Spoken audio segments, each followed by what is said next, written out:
Ini bisa dimulai, Daniel mungkin bisa on cam dulu. Maaf, ini nggak ada ininya, kameranya, jadi cuma bisa suara aja. Apa ya? Oh, baik, baik. Tidak Oke. apa-apa. Baik, Assalamualaikum warahmatullahi wabarakatuh. Selamat siang, Om Swastiastu, Namo Buddhaya, Salam Kebajikan, Rahayu.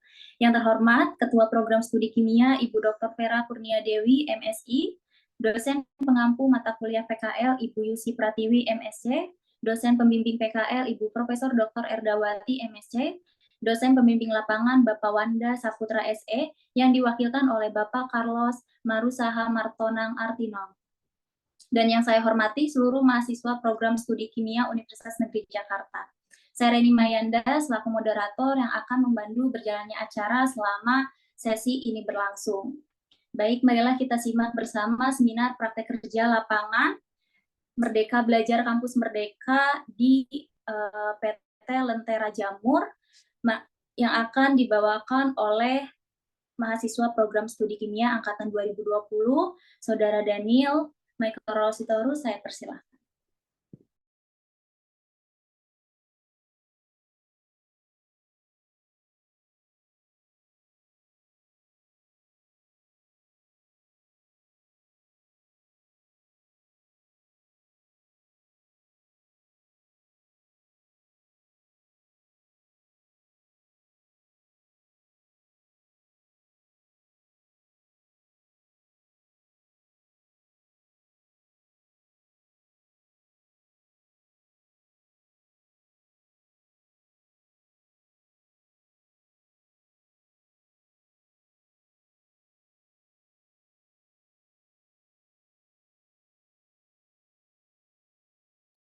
Oke. Assalamualaikum warahmatullahi wabarakatuh. Selamat siang kepada kita semua. Yang terhormat Ibu Prof. Dr. Redawatis, MSc. Yang terhormat Ibu Yusi Pratiwi, SPD. Nah, tuh, sekedar, sekedar.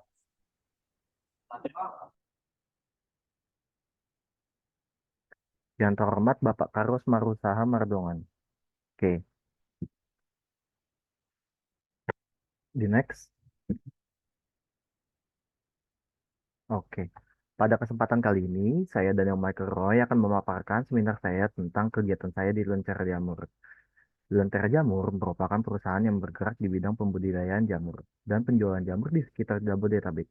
Lentera Jamur memiliki banyak petani di Lampung, tepatnya di Lampung Tengah, Desa Kalirejo, yang melakukan pembudidayaan jamur secara langsung dan menyediakan jamur untuk dijual ke sekitar Jabodetabek. Latar belakang saya melakukan magang MBKM saya pada kesempatan kali ini untuk mengenal lebih jauh tentang dunia kerja dan bagaimana cara berkomunikasi atau bekerja di lingkungan kerja baru. Kemudian membentuk soft skill dan yang terakhir untuk memenuhi kegiatan wajib magang MBKM. Oke, next. Hmm. Oke, ada pula tujuan dan manfaatnya. Ya, tujuannya yang pertama untuk menambah pengalaman serta pengetahuan mahasiswa tentang keadaan yang ada pada atau di dunia kerja. Kedua, untuk mengembangkan cara berpikir mahasiswa yang kritis dan logis, yang sehubungan dengan dunia pekerjaan. Yang ketiga, untuk melaksanakan kewajiban dari mahasiswa yang telah mengambil mata kuliah pilihan yaitu praktik kerja lapangan. Yang keempat, mengembangkan soft skill dari mahasiswa yang melakukan praktik kerja lapangan dalam berinteraksi di dunia pekerjaan. Ada pula manfaatnya. Satu, mahasiswa memiliki pengalaman yang lebih dalam di dalam dunia pekerjaan dan mengetahui cara kerja di dunia pekerjaan. Yang kedua, mahasiswa mengerti apa saja yang dibutuhkan dalam dunia pekerjaan dan bagaimana meletakkan dirinya pada dunia pekerjaan. Yang ketiga, mahasiswa dapat mengerti cara menempatkan diri di dalam sebuah tim di dunia pekerjaan dan dapat bekerja sama di dalam tim dengan baik. Oke, next. Oke. Ah, kita langsung bahas saja yang pertama. Apa itu jamur? Jamur adalah organisme yang termasuk dalam kingdom fungi dan tidak mempunyai klorofil, sehingga bersifat heterotrof, berdinding sel kitin, dan organisme eukariotik. Jamur memiliki dua jenis, ada multiseluler dan uniseluler. Tubuh dari jamur terbentuk dari hifa. Hifa yang bercabang dan membentuk suatu anyaman disebut miselium. Jamur merang dapat tumbuh di banyak media seperti serbuk kayu, tandan kosong kelapa sawit, ampas batang aren, ampas sagu, sisa kapas atau limbah kapas. Kemudian limbah pabrik kertas. Jamur merang dapat tumbuh di media tanam yang memiliki banyak selulosa. Biasanya petani jamur menggunakan limbah hasil pertanian seperti jerami, padi, dan tandan kosong kelapa sawit. Kebanyakan dari petani yang berada di Lampung memakai limbah bekas kelapa sawit atau disebut juga tandan kosong kelapa sawit. Dikarenakan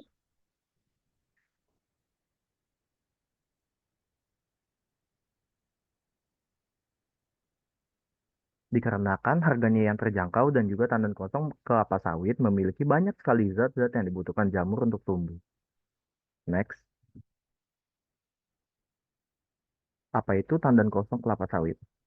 Tangkos adalah limbah hasil pengelolaan tandan buah segar atau dibilang juga TBS di pabrik pengolahan minyak kelapa sawit.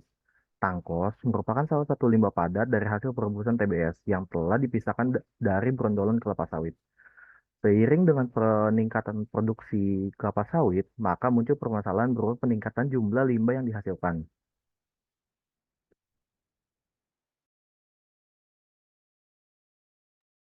Oh, bentar. Akhir-akhir ini mulai banyak petani yang membudidayakan jamur merang pada tandan kosong kelapa sawit.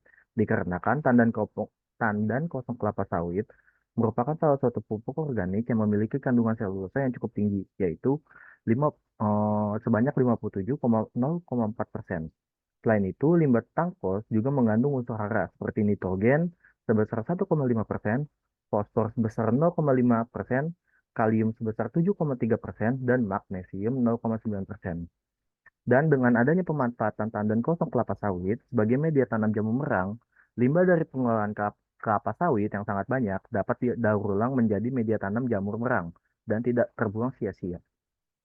Selanjutnya,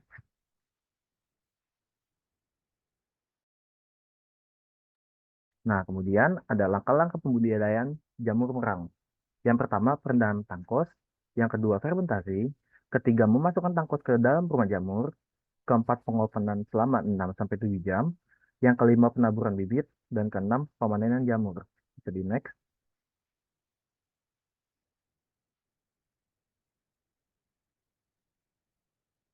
Baik. Yang pertama ada perendaman media tanam. Langkah pertama dalam pembudidayan jamur, perendaman media tanam. Media tanam tangkos direndam pertama kali untuk menjadikan bahan media tanam matang atau siap untuk fermentasi dan ditumbuhi jamur merang serta untuk menjaga kualitas tangkos agar bisa serentak dalam melakukan pengomposan. Perendaman berfungsi untuk mempermudah pelaksanaan fermentasi yang dibutuhkan media dengan tingkat kelembapan yang tinggi. Pengomposan ialah memberikan nutrisi dan menetralisir media sebelum difermentasi. Hal tersebut dapat dilihat dari perubahan warna tangkos dari coklat muda menjadi coklat tua. Dan juga pada perlakuan ini, media tanam tangkos tidak boleh ditambahi atau diberikan bahan kimia tambahan.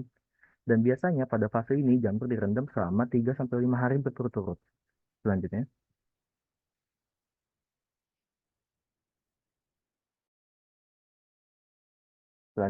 fermentasi, fermentasi media tanam. Fermentasi pada fase ini jamur mulai dikeluarkan dari rendamannya dan mulai ditata rapi, baris per baris, sambil diberikan campuran dedak dan juga kapur yang telah dicampur rata terlebih dahulu. Kemudian pemberian campuran harus secara merata. Pemberian campuran dimulai dari bagian atas tangkos terlebih dahulu, kemudian di atas tangkos yang sudah diberikan campuran, ditindih menggunakan tangkos lainnya, dan diberikan campuran di atas tangkos yang sudah ditindih di atasnya sampai semua tangkos yang telah direndam sudah ditata dan diberikan campuran secara merata. Setelah semua selesai setelah semua tangkos selesai ditaburi, campuran harus ditutup menggunakan terpal supaya panas yang dihasilkan dari tangkos tidak merembes keluar. Setelah 5 hari, setelah 5 hari fermentasi, tangkos dibalik. Sisi tangkos yang tadinya di atas sekarang harus dibalik menjadi di bawah dan diberikan campuran dedak dan kapur lagi, kemudian ditutup selama 5 hari lagi. Selanjutnya, nah, selanjutnya ada penataan dan pengopenan. Pada tahapan selanjutnya, media tanam yang sudah difermentasi dimasukkan ke dalam kumbung. Kumbung itu rumah jamur ya. Dan media tanam yang sudah difermentasi ini tunggu sampai suhu media tanam suhu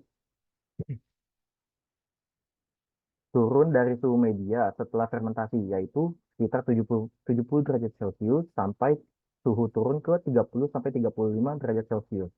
Karena jika pada suhu yang terlalu panas tangkus dimasukkan, hal ini dapat memicu kelebihan panas di dalam kumbung, yang menyebabkan petani menyusunnya dapat merasa kehabisan nafas.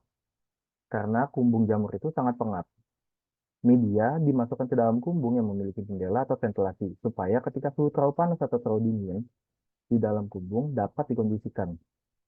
Penataan media tanam di dalam rumah jamur atau kumbung dilakukan secara bertingkat dan berbaris. Biasanya dalam suatu kumbung terdapat 2 sampai 4 rak. Di dalamnya juga terdapat kayu penopang supaya dijadikan pijakan ketika memanen jamur. Penataan media Penataan media perak pun harus ditindih atau antara media tandan kosong. Hal ini dilakukan supaya panas yang dihasilkan oleh media tanam lebih maksimal dan pertumbuhan jamur pun lebih maksimal. Batang kos ditata sedemikian rupa, rumah jamur ditutup dan di oven selama 6 sampai 7 jam. Waktu ini dihitung ketika suhu kumbung sudah mencapai 65 sampai 70 derajat Celcius. Proses ini dilakukan untuk menetralisasi rumah jamur atau kumbung jamur, supaya ketika penanaman jamur tidak ada jamur lain yang akan tumbuh di dalam kumbung dan di media tanam yang sudah disiapkan untuk menanam jamur. Ketika ketika jamur sudah tumbuh, jamur merang yang akan kita siapkan untuk apa namanya, penanaman itu akan mengalami pengurangan gizi karena gizi yang tadinya harusnya untuk jamur merang itu diambil oleh jamur-jamur liarnya. Nah, pengovanan ini dilakukan dengan cara merebus air di dalam suatu drum dan uap dari drum tersebut tidak dapat keluar dari drum tersebut. Dialirkan menuju kumbung jamur dengan menggunakan pipa-pipa yang disambungkan dari drum ke kumbung. Selanjutnya, nah pada tahap selanjutnya ada tahap penaburan bibit. Tahap ini setelah pengovanan selesai, penaburan pada tahap ini, rumah jamur tidak boleh dibiarkan terbuka karena akan menyebabkan kondisi di dalam kumbung tidak steril dan akan menumbuhkan jamur liar. Kemudian penaburan bibit dilakukan sehari setelah pengopenan selesai. Penaburan bibit juga biasanya dilakukan di sore hari karena pada sore hari cuaca atau kondisi alam tidak terlalu ekstrim. Seperti halnya ketika ditabur pada siang hari, kumbung akan mengalami kondisi yang terlalu kepanasan. Next. Oke. Yang terakhir ada pemanenan jamur dan perlakuan media tangkos.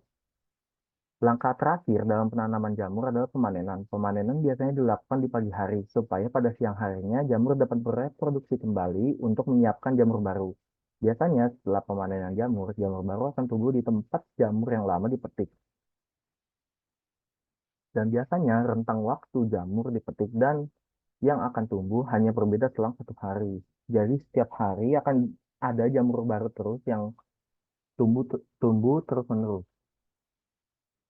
Maka dari hal tersebut bisa dikatakan fase pertama. Ketika jamur sudah mulai tidak tumbuh, hal yang dapat dilakukan adalah memberikan nutrisi pada media tanam. Setelah diberikan nutrisi, jamur akan tumbuh kembali dan melanjutkan fase kedua. Hal tersebut akan terus berulang sampai ke fase keempat. Nah, setelah fase terakhir atau fase keempat, kumbung akan dikosongkan dan media tanam akan dikeluarkan dari rumah jamur. Kemudian media tanam akan dibakar lalu dijual ke beberapa orang yang memerlukannya. Dan juga media tanam dapat dipakai kembali sebagai pupuk untuk pertanian. Selanjutnya, selanjutnya metode penelitian dan pembahasan. Pada penelitian pada penelitian ini akan dicek faktor yang mempengaruhi tumbuh kembang jamur, mulai dari suhu, pH, pemberian bibit, dan pemberian dedak serta dolomit atau disebut juga kapur. Selanjutnya, nah hasil pembahasan yang pertama itu tentang suhu. Suhu berperan sangat penting dalam melakukan produksi enzim, yaitu enzim lignin peroxidase. Dikarenakan setiap enzim memerlukan suhu optimum yang berbeda. Dikarenakan enzim yang merupakan protein yang dapat mengalami perubahan jika suhunya berbeda. Kerja enzim dipengaruhi oleh beberapa faktor, yaitu substrat, suhu, pH, kofaktor, dan inhibitor. Lignin peroksidase dibutuhkan untuk mendegradasi lignin menjadi senyawa yang lebih sederhana supaya jamur atau bibit yang ditanam dapat memanfaatkan senyawa sederhana tersebut dengan lebih baik lagi. Jika suhu terlalu tinggi, senyawa tersebut tidak dapat didegradasi dan pertumbuhan miselium di media tanam akan terhenti dan terjadi gagal panen. Jika suhu yang didapatkan terlalu rendah, proses degradasi lignin akan berjalan lebih lama dan proses tumbuhnya jamur pun akan lebih lama. Kemudian, struktur selulosa yang kristalin menyebabkan selulosa sulit terdegradasi secara kimiawi maupun biologis. Selain strukturnya, selulosa dilindungi oleh lignin sehingga semakin sulit dihidrolisis. Dalam hal ini, lignoselulosa perlu mengalami degradasi terlebih dahulu untuk mempermudah kerja selulase dalam mendegradasi selulosa. Di dalam PPT terdapat grafik suhu yang dicek secara berkala. Dilakukan pengecekan suhu pada ketiga kumu setiap harinya. Dan juga dicek pertumbuhan jamur yang ada. Dari data pertumbuhan yang ada, jamur pada kumbung 1 dan 2 mengalami pertumbuhan yang normal. Dan pada kumbung yang ketiga, yang posisinya jauh dari kumbung 1 dan 2, pertumbuhan jamur terhenti dan juga mengalami gagal tumbuh dikarenakan suhu yang terlalu panas sampai mencapai 40 derajat Celcius yang menyebabkan miselium yang akan tumbuh itu mati, membuktikan bahwa pertumbuhan jamur sangatlah dipengaruhi oleh suhu yang ada dalam kumbung. Selanjutnya, faktor yang mempengaruhi pertumbuhan jamur itu ada pH. Enzim memiliki pH optimum yang khas, yaitu pH yang menyebabkan aktivitas maksimal, profil aktivitas, profil aktivitas pH menggambarkan pH pada saat gugus pemberi atau penerima proton yang penting pada sisi katalik enzim berada dalam tingkatan ionisasi yang diinginkan. pH optimum enzim tidak terlalu sama dengan pH lingkungan normalnya. Dengan pH yang mungkin sedikit berada di atas atau di bawah pH optimum, enzim tidak dapat bekerja pada pH yang terlalu rendah atau pH yang terlalu tinggi. Pada pH yang terlalu asam atau basa, enzim akan terdenaturasi sehingga sisi aktif enzim akan terganggu. Hal ini menunjukkan bahwa reaksi enzimatik sangat dipengaruhi oleh derajat keasaman pH.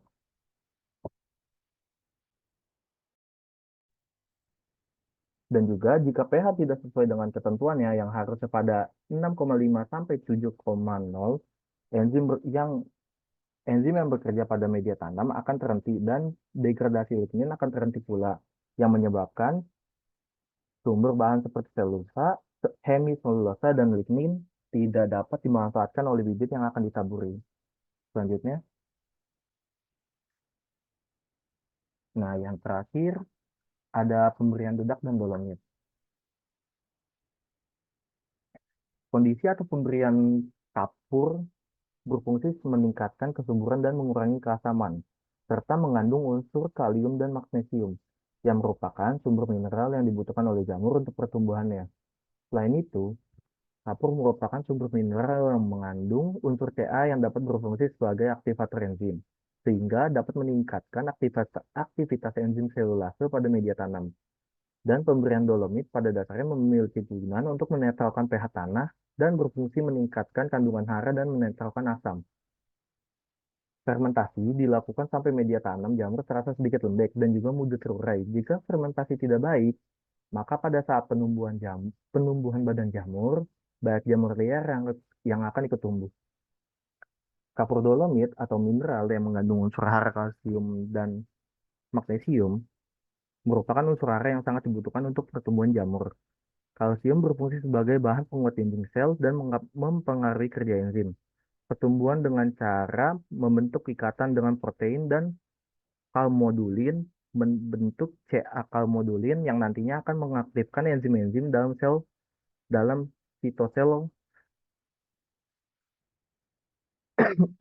dalam sitosol sel jamur. Fungsi magnesium adalah mengatur dalam penyerapan unsur hara seperti fosfor dan kalium serta membantu distribusi fosfor dalam sel. Pemberian dedak digunakan untuk dimanfaatkan untuk pemberian nutrisi pada media tanam, supaya jamur yang akan ditumbuhi memiliki nutrisi yang cukup. Kandungan nutrisi dari dedak yaitu lignin, selulosa, dan semiselulosa yang mengandung 11-14 protein, 15% lemak, 20% serat kasar, 7% karbohidrat, dan 6-10% kadar abu. Pada penelitian kali ini dilakukan dilakukan pembedaan pada kumbung 1 dan 2, di mana saat melakukan fermentasi pada kumbung 1 ditambahkan campuran dedak dan juga kapur, tetapi pada fermentasi kumbung 2 hanya diberikan kapur saja. Hasil yang didapatkan pada proses pemanenan jamur dan proses penumbuhan miselium didapatkan pertumbuhan jamur yang lebih cepat dan kondisi fisik jamur yang lebih besar. Dikarenakan gizi yang ada pada media tanam lebih maksimal dan juga dikarenakan pemberian dedak dimanfaatkan untuk penambahan gizi pada media tanam jamur merang. Maka dari itu, pada saat pinhead muncul dan menyerap gizi yang terdapat pada media tanam, pembentukan jamur merang lebih cepat pada media tanam yang diberikan dedak daripada yang tidak diberikan dedak. Next. Oke, sekian pemaparan dari saya. Terima kasih atas.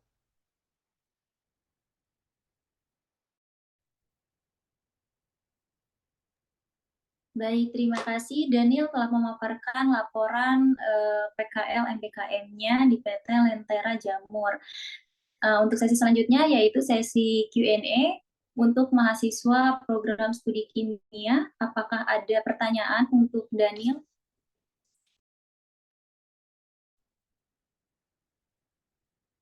Baik, sambil menunggu pertanyaan dari rekan-rekan mahasiswa UNJ program studi kimia, mungkin boleh sharing Daniel bagaimana kesan-pesannya selama PKL di Lentera Jamur. Pesan-pesan ya. Untuk kesan-pesan sih seperti kesannya itu kayak gimana ya? Misalkan nih kita lagi belajar nih di Lentera Jamur ini, orang-orangnya tuh pada pada fun dan juga apa sih namanya, informatif. eh, Mulai dari apa ya? Mulai dari proses penyiapan media tanam sampai pemanenan itu selalu diajarin dengan baik-baik dan juga selalu apa sih namanya, diberikan informasi-informasi yang penting dalam melakukan pembudidayaan seperti tadi pemberian dedak dan lain-lainnya gitu. Baik, berarti menambah wawasan dan juga untuk lingkungannya juga suportif ya terhadap Ya. mendukungnya Daniel selama PKL di Lentera Jamur ini. Untuk rekan-rekan mahasiswa, apakah ada pertanyaan? Baik, sepertinya masih belum ada ya. Selanjutnya saya persilakan untuk Bapak Carlos Marusaha Mardongan untuk memberikan tanggapan terhadap laporan yang sudah disampaikan oleh Daniel. Halo Pak Carlos, silakan Halo, Pak. halo. Halo, masuk suara saya? Ya, sudah masuk, silakan Pak. Oke, terima kasih. Selamat siang mahasiswa Kimia UNJ. Saya Carlos selaku pemilik usaha Lentera Jamur. Usaha ini sudah dijalankan dari 2010 sampai saat ini. Kita berbasis usaha yang bisa dibilang secara kekeluargaan ya. Karena banyak dilibatkan keluarga dari para petani hingga pedagang dari hulu sampai hilirnya, kita selalu bekerja sama dalam apa namanya penjualan, produksi sampai pembibitan. Untuk Daniel, Mungkin bisa dilanjutkan kembali Pak, silakan.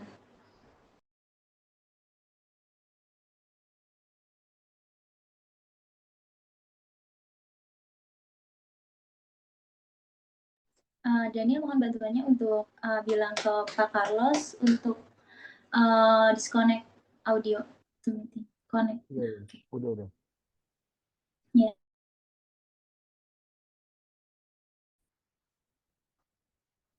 Baik, halo Pak Carlos. Mohon maaf tadi Pak ada sedikit gangguan atau kendala di Zoom, mungkin dapat melanjutkan kembali, Pak. Oh iya, saya lanjutkan ya.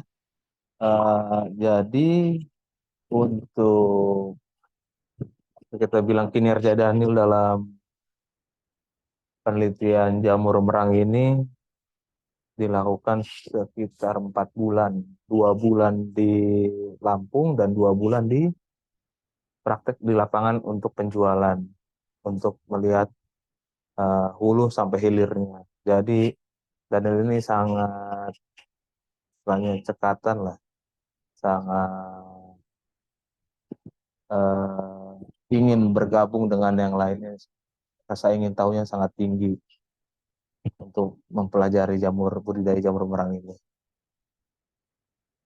Dan untuk mahasiswa-mahasiswa lain, ya kalau mau memang belajar atau belajar budidaya, bisa langsung eh, datang ke Lampung atau berkabar dengan Daniel, biar saya bisa fasilitaskan di Lampung.